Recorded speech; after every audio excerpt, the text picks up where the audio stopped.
And welcome to a brand new episode of Dodgers Territory on this Monday, November 24th, the Monday before Thanksgiving. Alanna, Rizzo, Clint Pasillas with you here, your host for the next half an hour. Thank you for being with us. Get involved in the chat. We love to have you guys. Don't forget, rate us 5 stars, like us, subscribe, all of the things as we are trying to get to 15,000 subs. We would love it so much if you guys helped us get there. We appreciate it very, very much. We've got a lot of rumors to talk about, and that's all it is, Clint. It's just rumors. But first, my friend, you wanted to go over some news surrounding our sport in the big ticket. Let's do it. Got some Dodgers stuff to talk about. How about that? We do have some Dodgers stuff to talk about. And the biggest thing, I think, since the last time you and I were together on the air is we had discussed 3 of the candidates that could be non-tendered by the Los Angeles Dodgers. And we thought perhaps Evan Phillips would be one of those just because of the price tag associated with his name. And Clint, that's exactly who it was. Also non-tendered pitching prospect Nick Frasso to bring the 40-man roster to 37. But obviously the big news here is Evan Phillips. He was projected to bring in, $6.1 million. Ken Rosenthal on X saying that he was non-tendered by LA, now a free agent, underwent Tommy John surgery on June 4th. Now, this does not mean, guys, that Evan Phillips will not be a Dodger in 2026. Yeah. What it means is that he will not be a Dodger at the projected 6.1, or at least under the exact same contract terms. So if he does come back, they will have to redo the deal to make it more, my guess is, team friendly. I mean, team-friendly, player-friendly to a degree. This, in my opinion, this was not about the money. This was about the roster spot. We've talked about it. The Dodgers are in dire need of space on the 40-man roster. It's now, as you mentioned, at 37 after they cut Philly and they cut Nick Frasso from the 40-man roster. If you want to make any splashes, any sort of moves, any signings, blockbuster deals, whatever, you got to have space on that 40-man roster to place a player. But with Evan Phillips, the expectation, he's not going to be back until second half of the season at best as he returns from Tommy John surgery. I see this being one of those situations like we've seen in years past, kind of a little bit, with Clayton Kershaw. You kind of had it with Kike for different reasons, but there is a strong likelihood. I would put good money on the fact that the Dodgers and Evan Phillips will reunite. They will come together on an agreement closer towards spring training, most likely as soon as the 60-day injured list opens, as spring training camps open. That's when you'll see Evan Phillips and the Dodgers come to agreement on probably some sort of 1-and-1 sort of deal, an option for a second year. But there's a lot of interest, I think, on both sides in a reunion. Evan Phillips knows that this is a team that is the best set up to try to win a title. I think he would like to be a part of the third one. He wasn't able to be a part of that second one in the middle. So he could have himself a little title sandwich where he was pitching and being an important part of it. But yeah, do you think that these two sides come back together? I definitely do. I mean, he's not going to pitch for anybody until the second half of the season, right? Because of the whole Tommy John surgery situation anyway. So he's going to miss at least the first half of next year. They don't need him on a roster spot in that period. So you're right. I think once the 60-day IL opens up, then you're going to see Evan Phillips kind of work his way back into the mix, regardless of what the contract terms are. Probably I would imagine a team option for 2027 based on how he does in 2026, obviously coming off of the surgery. But I do not think that perhaps. I do not see, I would not be shocked, let's say, if Evan Phillips was back with the Los Angeles Dodgers. They just don't need him on there right now as they move forward for the first half of the 2000. Again, this team is built for October, right? So for the first half of 2026, they need the roster spot. It doesn't need to be occupied by him. So there you have it. Some other news, Clint, and this is very interesting to me. And at first I thought it was a joke. But then I realized as I saw more credible sources talking about it, is in fact the truth. So Andrew Friedman, the president of baseball operations, and Farhan Zaidi, obviously in the front office with the Los Angeles Dodgers as well, are 2 key executives with the LA Dodgers. We know this. They've taken on advisory roles with the Los Angeles Lakers as part of the ownership transition from the Buss family, of course. Jerry Buss, Genie Bus, the brother buses that are super pissed off right now, to Mark Walter. Multiple sources told ESPN, this is from Ramona Shelburne, who covers the NBA for ESPN. And again, I don't know exactly what the rule is. Advisory role could mean a lot of different things. My question is, what is the rule, I guess, at what capacity, and how much does this take away, if it does at all, from what they're doing with Los Angeles Dodgers? I know that Mark Walter holds both Andrew and Farhan in high regard. Otherwise, Farhan would not have been welcomed back after he was let go from the San Francisco Giants. And obviously, if you're going to run a team in LA, why not run it with the blueprint of the Dodgers? The Lakers would like to have that type of success that the Dodgers are having right now. Yeah, we're talking about the blueprint there. If you were trying to build the model of a perfect organization, you probably follow the Dodgers. And the good thing is the Dodgers and now the Lakers, they have the owner of the Dodgers. You have the front office of the Dodgers be like, hey, come over here, check this out real quick. I guess if you have one of the best architects around, you kind of take a little bit of inspiration from them. But more from that story from Ramona. Farhan is said to have probably a larger role between him and Andrew Friedman. Andrew Friedman is supposed to be consulting more on the player side of things with Rob Pelinka, the president of basketball ops. But it is a great question. Is this a distraction to Andrew? I would imagine anything pulling away from 100% focus on the Dodgers, even as small of a role as it may be with the Lakers, has got to at least present a little bit of a distraction. And hey, it just so happens that we're having the slowest winter the slower winter than I was anticipating, than I was hoping for. That's why we're talking about this right now. That's why we're talking about this right now. But listen, Andrew Friedman is a super genius, a smart dude who has this good quality flannel button downs to wear for no reason. I bring that up, but I think he could manage to, working a little bit with Rob Pelinka to be like, hey, that's a stupid move, or hey, you should probably give Luka all the money in the world to stay here because he makes the organization better. He's going to put butts in the seats, and maybe hopefully don't bring back LeBron James if he wants to come back for another year or something like that. But what's funny that you say that, though, is I wonder how Rob is going to receive this. I think I'd be kind of like, who are you, dude? Like, baseball, you don't know basketball. You know what I mean? Like, I don't know that the transition is that simple. But I will say this. Okay, let's just put on your, I don't know, are you a Lakers fan? Yeah. All right. So put on your Lakers fan cap for a moment, or even your Lakers front office cap for a moment. What is your first order of business if you were to advise Rob Pelinka and now Mark Walter, the primary owner, the principal owner of the Los Angeles Lakers? What's your first order of business to get this team back on to where, the Showtime Lakers, not the same group of guys, I get it, but back to that prominent, annual in the postseason and contending every single year? Yeah, I mean, for me, being kind of more on the outside looking into the Lakers of recent vintage, because I'm so focused on Dodger stuff. I'm like, listen, I have a finite amount of bandwidth that I'm willing to give up.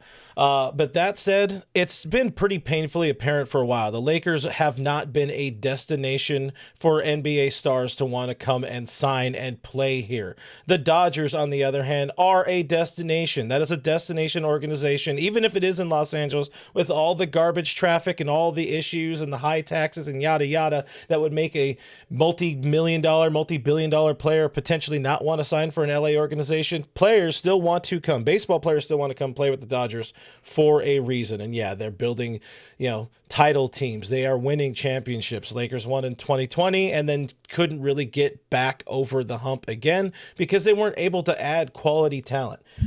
They've been in on big names, but are never really able to land them. Even the Luka thing, that happened. That's a trade. That's not a, I am free of my own free volition. I'm going to sign and play basketball here. They have to find a way to make the Lakers great again, as it were. I really love getting rid of the bus bros right away. I think just really signaling that we mean business with a move like that. It puts a smile on my face, hoping that the Lakers can, build back into being what they were. But that's my first order of business, finding a way to make players want to come play here again. And, they great start to the season so far for them. I think they're 12-4 or something like that. Eke out a win last night, but it's the dawn of a fun, good, wonderful, hopefully prosperous time again for Lakers basketball with Mark Walter in there, and hopefully Friedman is able to do enough without taking away too much from his primary role in getting us that third ring in a row. Well, I tell you what, if there is an ownership group that you should be excited about if you are a Los Angeles Lakers fan, is Guggenheim. It is Mark Walter, the controlling interest in the team. They spend money. They care about culture. I saw a comment here in the chat. I think it was from Philip Fountain, our friend. Walter, Friedman, and Farhan will change the culture. It will become clean and professional. Department heads will be upgraded. I don't disagree with that. There is one comment in this chat that I have to absolutely bring up before we move on, because it's the most asinine comment I think I've seen in 3 years that you and I have done Dodgers territory. If I could find it, it was early on in the chat, so I apologize, but I cannot possibly move forward until I find this dang chat or this dang comment. Dang it, where is it? Damn it! Nailed it. Something about, I think it was, this little son of a gun. Where are you? All right, keep talking, and I'll find this for. We'll find it. Well, we have at least a super chat also from Smurfy24. I don't know, but 999 from Smurfy24. Appreciate you saying, I love both my Dodgers and Lakers, and love that Mark Walter now owns the Lakers, but not a fan of Friedman being an advisor for the Lakers. So let's keep the main thing, and repeat, and go ahead, actually three-peat there. And I love that sentiment as well. Again, if it does take away too much from Andrew, hopefully he acknowledges that and steps back into his role. Luckily, the Dodgers also have so many other free agent members or front office guys, Brandon Gomes, etc. There's also a thing. If Mark Walter, who is Andrew Friedman's boss, okay, Mark Walter owns the team, so he's everybody's boss. If Mark Walter asks you to be an advisor to a ice cream truck at the beach, you have to say yes. Like, he's not going to say no to Mark Walter. I also believe, though, that Andrew Friedman has instilled enough quality people around him that he can do this advisory role and nothing is going to go by the wayside, as far as I think he trusts the team that he's built around him to continue to be. I don't think Andrew Friedman is much of a micromanager. I mean, I don't know. I've not worked directly for him. But I think the Dodgers are going to be fine. On that note, I found it. Pablo Barondo 2221. Hey, Alanna, spelled my name wrong. I haven't had a chance to tell you that your Broncos got lucky against my Raiders. Number one, bro, we're 9-2. You've won 2 games. I think Chip Kelly just got fired. Suck it. Okay? AFC West is ours, Pablo. All right, now I got that off of my chest. I was wondering if it was that chat. I was wondering if it was that chat. Oh, that's the thing, Pablo. I'm not in a position to want to talk about football today because my Eagles look pathetic in the second half. What happened? So I saw it was like 14-0, and then I was like, oh, geez, whatever. I mean, the Cowboys are terrible this year, right? So then and then Chris, my husband, was like, oh, the Eagles ended up losing that game. I was like, oh. Yeah, I saw a score because I was driving back from yet another camp, the final sort of technical, not technical final camp of the year yesterday, and I turned on the Google just to see what time are they playing. I didn't know, but I saw 21-0. And I was like, I asked myself in the car, I'm like, the Cowboys really just that bad? And then I get home and it's 21-21, and I was like, oh crap. And didn't they have 24 unanswered? I'm sorry about that. Fly, Eagles, fly. I guess they did not. All right, we have so much still more 8-3. About. Yeah. Okay, that's fine. We're not 9-2, and the only reason we're not 10-2 is because we had a bye. Anyway, much more to come on Dodgers territory, but first, a word from our good friends at Foul. Hey, for all the parents out there with teens, it's more hectic now than ever. Cash App's going to help, not hurt.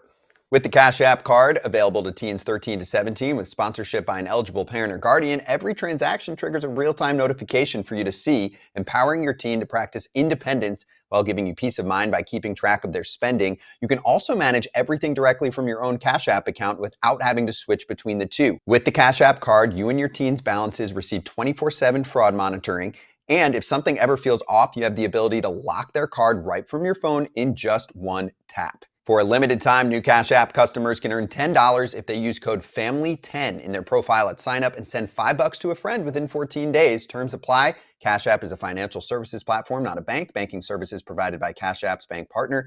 Prepaid debit cards issued by Sutton Bank, member FDIC. Direct deposit and promotions provided by Cash App, a Block Inc. brand. Visit cash.app/legal/podcast for full disclosures.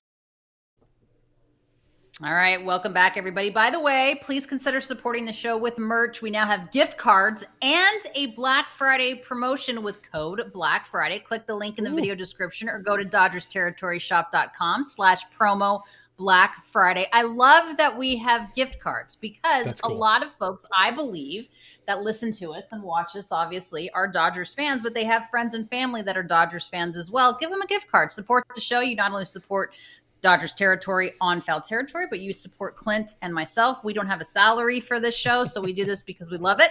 But support us if you do not mind, guys. All right, toss now Clint Pasillas to rumor has it.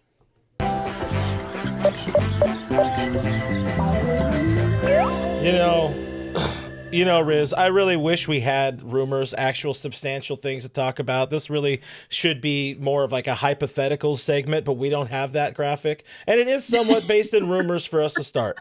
So last week make us a hypotheticals graphic.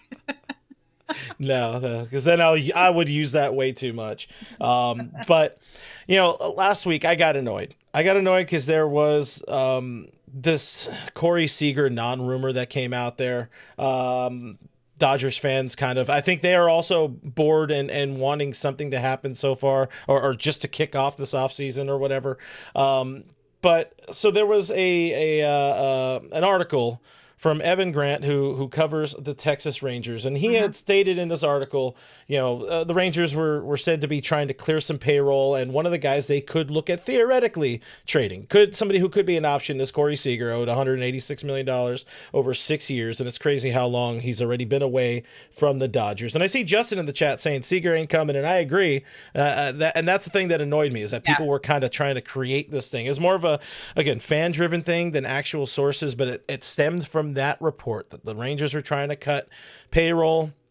I didn't want to talk about it. My All Dodgers co-hosts brought it up as a potential topic. It's like, no, this is not a thing. Like, it frustrates me to no end that people are trying to manufacture this thing as oh my God, Corey is coming back. And then you get the idiot aggregator sites that try to be like, oh, this is, they're in talks. Like, no, there's literally nothing happening. So be that as it may, that there's nothing happening. There's also the logistics of Corey needing to be okay with being traded, which, Riz, Corey Seager, I can't imagine him okaying a trade with the trade protection, the no trade clauses that he has in his contract. He would not probably want to come back to LA. I don't think so. And here's the deal. I don't know. It is not the gospel. This is what I believe to be the case. If Corey Seager wanted to be in LA, he would have been in LA, right? He would not have entertained even going to the Texas Rangers to begin with. That being said, he, in my estimation or my guess, is that I believe he has 8 teams on his no trade list. The Braves are one of them. I don't know if the Dodgers are. I would imagine that he would be willing to come back if it made the most sense. I just don't think this makes sense for Corey. I don't think he wants to be back in Los Angeles. I do really think he wanted to go to Texas. And by the way, do we need Corey Seager? And I know that sounds crazy. I love Corey. I remember I was Corey's first ever interview at the big league level when he got drafted, when he got called up, all of the things. I've seen Corey grow into the man, the husband, the father that he is now. I've known him for a very long time. But do we need Corey back at short? He's not going to go to third, at least if he's not going to go to third anytime soon. We have Muncy there. We know that for at least one more year. I just don't see the connection. We don't need a shortstop. You know what I mean? We don't need a shortstop. We don't need a second baseman. We don't need a third baseman. We need a bona fide defensive center fielder, in my opinion, and we need a bona fide closer, in my opinion. That's not Corey. I just don't see where this makes sense, right? I mean, yes, it's like in football when you're going through the draft and you're in the war room, you want the best available player on the board, right? And you'll take that guy and you'll figure it out. The Dodgers don't need a shortstop. So if they are, in fact, the Texas Rangers wanting to cut payroll, which it seems like they want to do, considering they traded Marcus Semien to the New York Mets for Brandon Nimmo, albeit Brandon Nimmo has more left on his deal, but it's 2 more years than what Semien had left. I think Semien's 3 for 72 and Nimmo's like 102 and a half for 5 more years or something like that. It just doesn't make sense. A reunion with Corey makes less sense than like a reunion with Belly, who is a good center fielder. I know a lot of people don't want Belly back either. You can't always go home. I understand that. I just don't see a universe in which Seager back to the Dodgers with $168 million to play shortstop makes sense. The only way it would make sense is it would make sense if he were open to playing third base, moving very quickly to third base, and Muntz could play second. You could figure out a way to kind of massage the lineup, but Corey Seager would be the best third baseman, arguably the best third baseman in baseball if he moved to third base. But I remember all those conversations. I remember all the headlines. No, Corey Seager is not going to move to shortstop. He's not going to move to third base. He does not want to be a third baseman. He didn't want to then. He wants to be a shortstop as long as he can. As long as he can, the longer he is out there playing shortstop, the more he's going to compile numbers and try to become one of the best shortstops of all time, one of the best offensive shortstops of all time. But the point of the matter is, there is no rumor. There never was a rumor. Again, it was hey, this is a possibility. This is that point of the offseason where you have columnists saying, like, this is one route where the Texas Rangers. And I understand what Evan is saying. I understand exactly. And I like Evan Guerin. He does a very good job for the Dallas Morning News. He's covered the Texas Rangers for a very long time. He's come on foul. He's a good journalist. He knows what he's doing. He's in that clubhouse every day. But I think what he's just saying, like, if in fact the Rangers are going to want to completely, dismantle the team and save some money, Corey Seager has 180 or 68 million or whatever it was attached to him. That is a way to do it. But there's a lot of different steps that have to happen in order for that to happen. And I just don't see a reunion with the Los Angeles Dodgers making any sense. They non-tendered Jonah Heim, which kind of surprised me. They also let Adolis, if you say it correctly, Garcia go. He is coming off some down years. Clint, you and I were talking about this in our production meeting of Garcia. Would it make sense for the Dodgers, in your estimation, to take a flyer on Garcia? You mentioned coming off some down years. Dude still has a little bit of pop. Could maybe be got for cheap at this point. Definitely every bit of a rebound candidate. And I know our buddies over on Dodger Blue talked about the idea of Adolis Garcia being a potential, like, hey, somebody Dodgers could take a flyer on. I don't think this is a take a flyer type of offseason, but looking at these numbers, I mean, 22, 23, even 21, phenomenal player. Like he could also like kind of flag him down a little bit in the outfield, or at least was not a negative on defense in the outfield. But when you're talking about being a masher, a run producer, that was him. Then they won the World Series, and the fall off was 1,000 billion% real for Garcia. But I'll stand on the idea that this is not the offseason of taking a flyer. This is not the 2022 Dodgers. This is not another offseason of, okay, let's find the Michael Conforto that can hopefully work. I don't like Garcia in that situation. Plus, he would have to move to left field, or Teoscar moves to left field and all that. You're not getting the goal is you're not getting necessarily younger. You're not getting better. You need a defender. And I agree with you in saying that ideally the best case scenario, they go out there and they land a center fielder, because it just gives you a lot more options. Not to say Andy Pages can't handle it in center. But Clint, I have a way that you can give Andy Pages a little bit of a break. Here is my hypothetical, okay? We're talking about, and the only reason you and I brought this up, because when we do our production meetings, we were talking about the Marcus Semien trade to Brandon Nimmo. When that went down, the 1-for-1 I thought was really interesting, right? That was like, I was like, really? This is happening right now? And then I kind of like, they're not the same type of guy, right? I mean, Marcus Semien is unbelievably good defensively. So I asked my number one Met fan in the world what he thought about the trade. And Stearns, remember, who used to be with the Brewers and now is obviously the front office with the New York Mets, is really pressing defense, right? Marcus Semien is still an unbelievably good defensive second baseman. And also, remember, Marcus Semien 2 years ago posted every single day. So you can ride him in the lineup. He's good defensively. Not to say Brandon Nimmo's not a good bat. He's just, it's just a little bit different in terms of the glove for Marcus Semien. So you and I were talking about hypotheticals. For me, enter Byron Buxton of the Minnesota Twins, okay, for center field. And I understand there was a little bit of pause there because I was like, well, wait a minute. What about the injuries? Hold on. I did my own research here. I know you're shocked. He was an all-star last year, okay? He played in 126 games. And if anybody, honestly, if anyone can keep Byron Buxton healthy, it's the Dodgers, okay? So Byron Buxton, 4, hear me out on this, because I just don't think we need him at the moment. Not to say that he's not a good arm, Emmett Sheehan, and a B-level prospect. That gives you a bona fide good defensive center fielder, a guy that has a little bit of pop, a guy that obviously hits for average, is a doubles machine, can run a lot.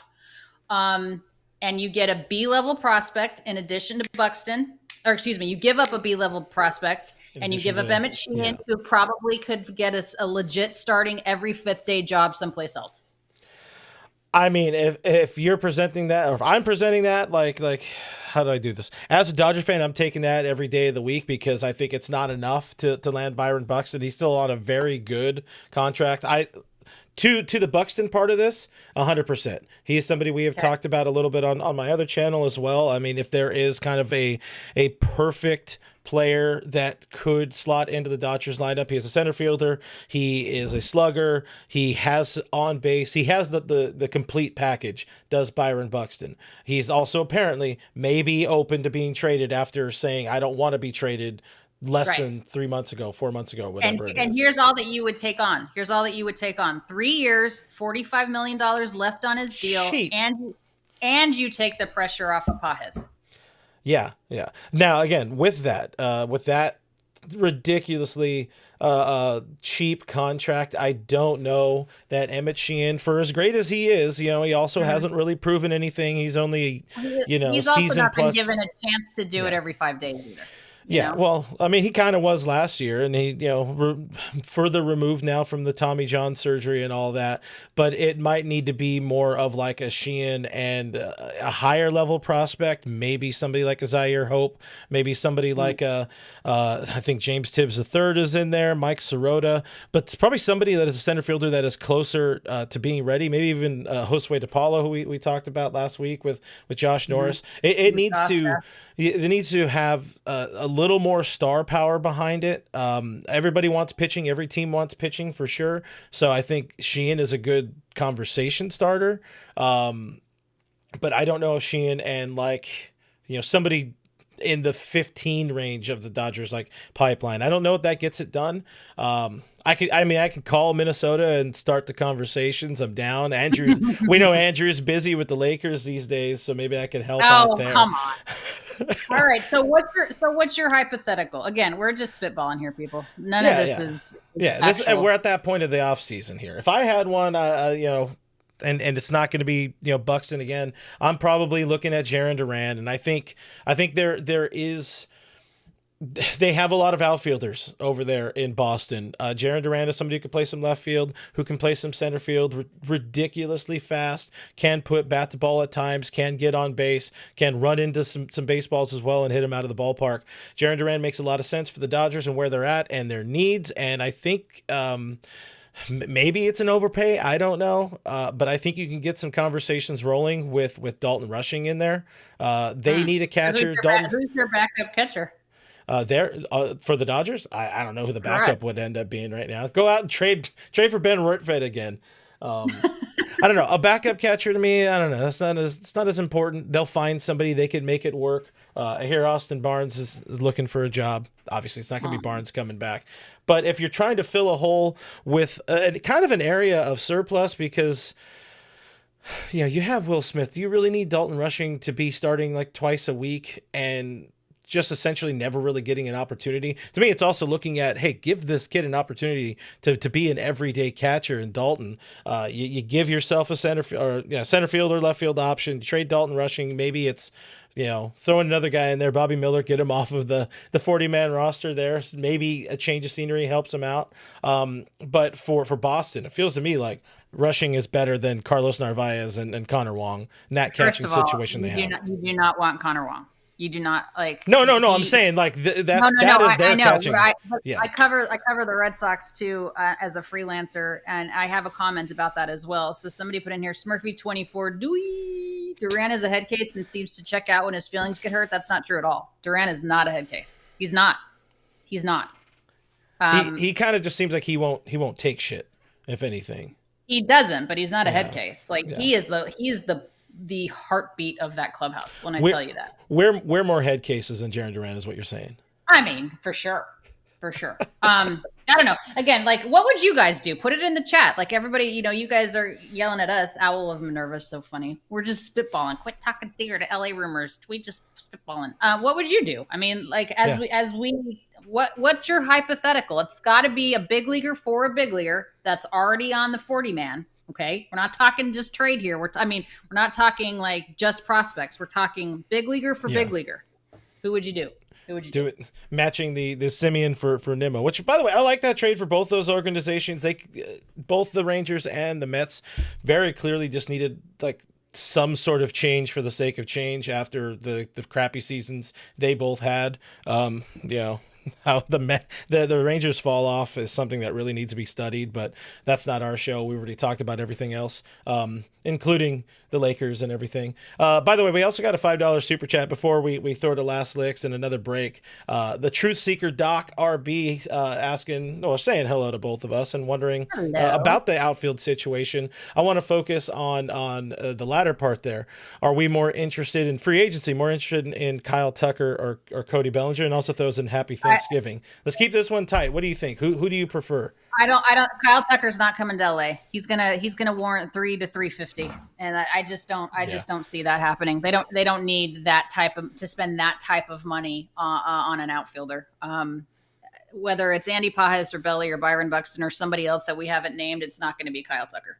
Yeah. To the question, Belly at this point on the right deal is the better fit. I don't know that they go through the free agency route though to fix the outfield, as it were. They got a couple of guys already in house with Ryan Ward and Alex Call. Yeah, I don't think that's the sexiest left field tandem to start the year, but they have options. Sexy and Dodgers outfield died when Ethier and Kemp left. Okay, that's done. We're done. Oh God, I miss those. There's no more sexy outfield for the Dodgers. I miss those boys together. I do too. All right. We're going to be back right after this with one more word from our great friends at Foul Territory. If you are still carrying a clunky leather brick that can be mistaken for an old school wallet, may I introduce you to what Eric Kratz is getting himself for the holidays. I mean, this is the greatest wallet that I've ever seen in my life. Your credit cards fit in here. It's adjustable, lifetime guaranteed. Like what, like this is a must-have for the holidays. Absolute must-have. Ridge Olive Matte. That is the design that Kratz has right now, and you can get a hold of that. There's over 50 plus colors and styles to choose from over at Ridge. You can even get a wallet that features every NFL, MLB, or college team. And for a limited time, Ridge is having their huge Black Friday sale. Head to ridge.com/foul to get up to 47% off your order. This is by far the biggest discount they've given all year. That's ridge.com/foul for up to 47% off your order during their biggest sale of the year. After your purchase, they'll ask you where you heard about Ridge. Tell them Foul Territory sent you.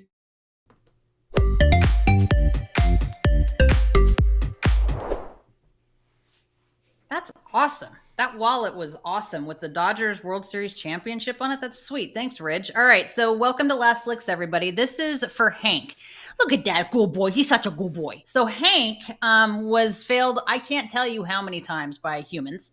But the good news is Guidry's Guardian Foundation was able to get him some really good training. He ended up getting an amazing foster home, and Guidry's, my foundation, was able to connect him with a wonderful adopter who has already adopted one of our dogs by the name of Oslo, who unfortunately passed away. But Hank is on his way, guys, from California to Canada, to his forever home where he's going to be loved forever and ever and ever. So what we're asking for is, if you don't mind, we need help covering his transportation. So we have a $1,000 ask. I have raised $670 so far. So Clint, with his math skills, told me that was a deficit of $330 that we need. Big So time if math boy. 33 people listening to this pod right now or watching on YouTube, 33 people can donate $10 to GidriesGuardian.org. We cover his transport. We cover his transport to get him to his forever home. So that's another dog saved off of the streets, out of high kill shelters, and he's going to his forever. So $10 makes a huge difference. Thank you, please, and thank you. Yeah, guys, help out. Do something. Do something with your lives. Do something Help somebody else. What are you doing on All Dodgers with Clint Pasillas? You guys are back tonight, correct? Yeah, we'll be back. 7 o'clock show. Myself, Jeff Snyder. I got to reach out and make sure that Kevin can hang out with us as well. But 7 p.m. Pacific time on the All Dodgers YouTube channel, we'll be talking about kind of unpopular takes. We've had Kevin has had something he's been teasing all offseason so far. I'm going to try to finally make him reveal his number one free agency target this offseason, and I think it's going to ruffle some feathers. So, guys, tube in, and don't worry, there will be more bad jokes in there as well for Johnny Boy Johns. My jokes are as good as that guy's username, but my jokes suck. He's angry. Johnny Boy Johns. Appreciate the click, Johnny. All right, Riz, before we sign off, we do have one more baseball thing to talk about, and I wanted to talk. I thought about talking about Dave Roberts. 10 years ago yesterday, he hit. He was hired to be the Dodgers manager. I think that worked out pretty good. 3 titles in 10 years. Could be 4. Made it to 5 World Series over that time. We do a good enough job glazing Dave on this show already, deservedly so. He's very phenomenal at his job. So congrats to Dave Roberts and the Dodgers for hitting 10 years. What's the anniversary gift for 10 years? I don't know. For me, every year I want diamonds, even if it's paper. I don't know what 10 years is. Who knows? Diamonds. Give me diamonds and dogs. You're diamonds, supposed to know dogs, stuff. Why? Because I'm a girl? How dare you?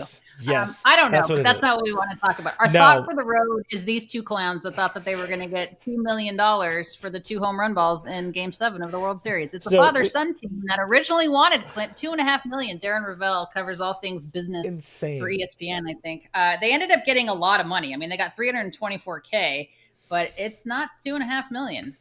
Yeah, we talked about this at the end of last Thursday's show. These baseballs being up for auction at ridiculously high prices. Apparently, it wasn't high enough to think that you were going to get $2.5 million for non-authenticated baseballs, non-autographed. But the Mickey Rowe one is autographed. Like, be happy to get almost $400,000 for a pair of baseballs, and your team lost right in front of your face. Like, that just feels like a win-win.